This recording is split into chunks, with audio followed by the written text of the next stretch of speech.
নমস্কার বন্ধুরা, আজ আমি বানাবো বাঁধাকপির তরকারি। এই সময় এখনো পর্যন্ত বাঁধাকপি বাজারে আসেনি, কিন্তু এটা হচ্ছে কোল্ড স্টোরেজ এগুলো থাকে, তার জন্য আমি এটাকে প্রথমে বয়েল করে নেব। কড়াতে জল বসিয়ে দিয়েছি, এতে দেব হলুদ গুঁড়ো, লবণ, প্রায় 10% মতো আমি বাঁধাকপিটাকে আমি বয়েল করে দেব, যাতে এর যে একটা স্মেলটা থাকে অসময়ের বাঁধাকপি, তাই আমি এটাকে ভালো করে 10% মতো বয়েল করে জলটাকে ধুয়ে ফেলে দেবো। এটাকে বয়েল করে নিয়ে ফিরে চলে আসছি।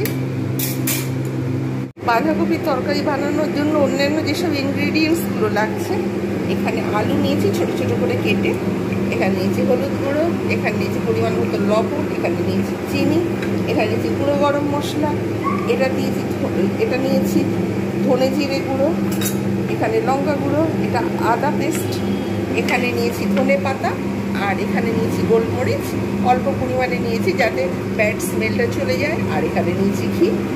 তাহলে এবার রেসিপিটা স্টার্ট করব।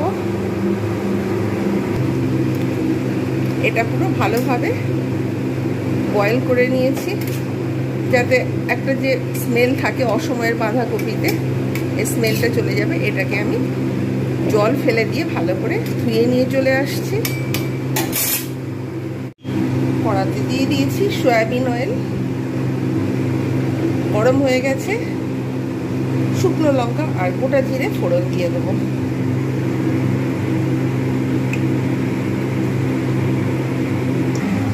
এটাকে বয়েল করে রেখে দিয়েছি, প্রায় 30% মতো বয়েল হয়ে গেছে।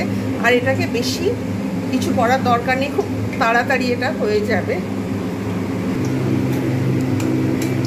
গোটা জিরে আর শুকনো লঙ্কা ভালোভাবে ভেজে নিলাম। এবার আমি এতেই আলুটা ভেজে নেব।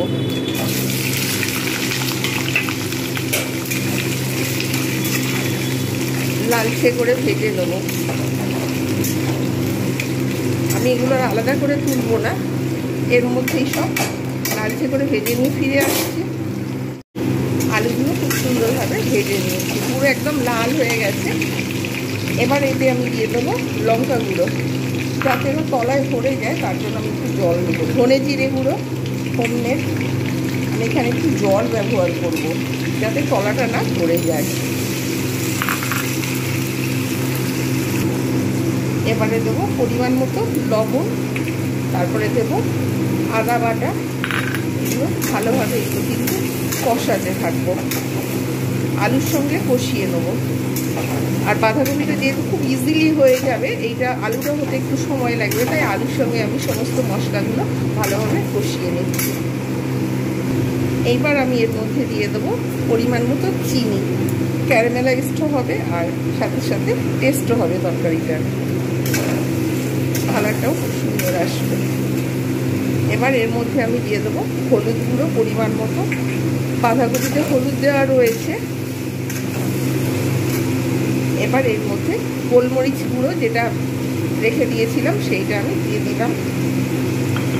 আর এবারে দেবো অল্প পরিমাণে ধনে পাতা, গার্নিশিংয়ের জন্য একটু রেখে দেবো।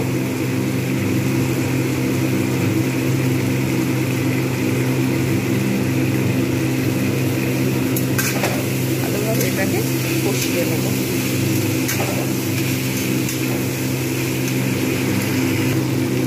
এর মধ্যে দিয়ে দেবো এবারে বাঁধাকপিগুলো, এটা ভালো করে নেড়ে এপিট ওপিট করে মানে আঁচটা কমিয়ে দেবো। আমি আলাদা কিন্তু এক্সট্রা জল দেবো না, এতেই ভালোভাবে সিদ্ধ হবে। যেহেতু বাঁধাকপিটা তৈরি হয়ে রয়েছে, সেই জন্য এতে বেশি জল লাগবে না। আমি এটাকে ঢাকনা দিয়ে কিন্তু কষিয়ে নেব।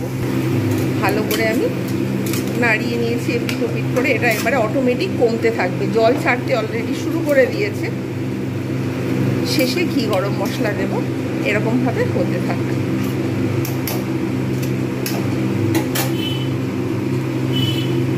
এবারে ঢাকনা দিয়ে একদম আঁচ কমিয়ে রেখে দেবো। 2-3 মিনিট পর আমি ফিরে এলাম। একদম পুরো বাঁধাকপি জল পুরো শুকনো হয়ে গেছে, আলুগুলো একদম পুরো পারফেক্ট সিদ্ধ হয়ে গেছে।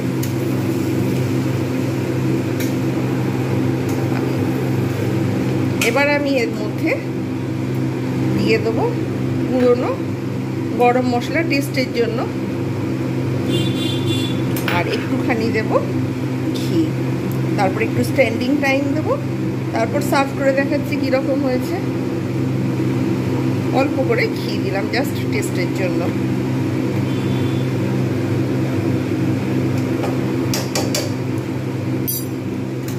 একটু ঢাকনা দিয়ে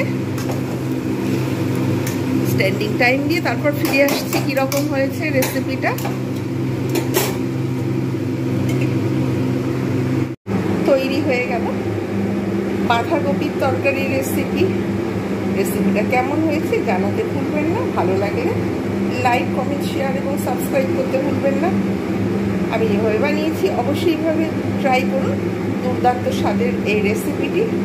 প্রত্যেকে ভালো থাকবেন, সুস্থ থাকবেন। এইরকম নিত্য নতুন ভিডিও পেতে আমার চ্যানেলটাকে সাবস্ক্রাইব করুন। প্রত্যেকের কাছে অনুরোধ রইল, যারা যারা দেখছেন কমেন্ট করছেন তাদের অসংখ্য ধন্যবাদ, আর যারা যারা দেখছেন সাবস্ক্রাইব করছেন না তাদের কাছে আমার অনুরোধ রইল আমাকে ইন্সপায়ার করুন, আমার চ্যানেলটাকে সাবস্ক্রাইব করুন। আজকের মতো এতটুকু। Bye bye and take care.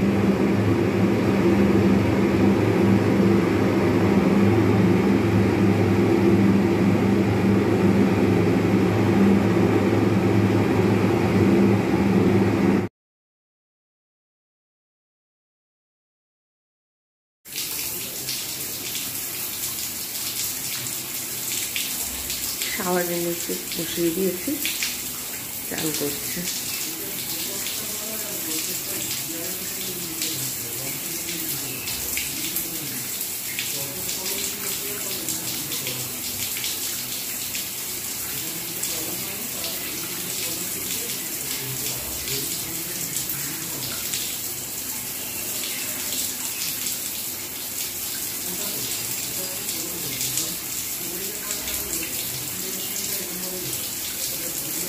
এতটাই কমফর্ট ফিল করছে, ঘুমিয়ে পড়ছে।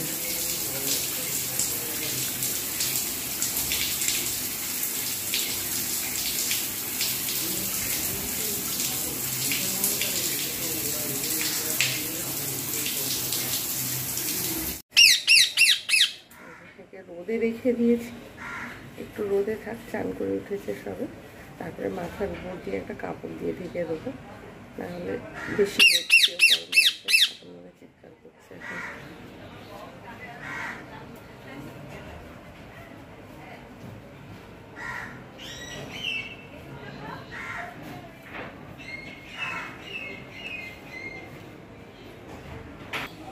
এখানে গাছগুলো রয়েছে,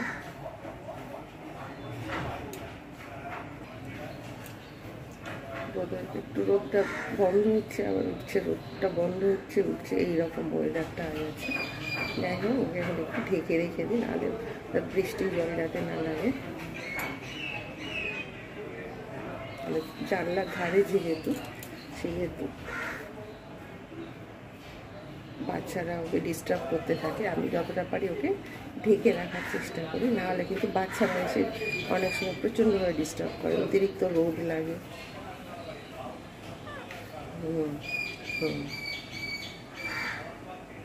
ঘরের মধ্যে রাখলে চুপচাপ বসে থাকে, পাখার তলায় সবসময় রাখাও ঠিক না। বসে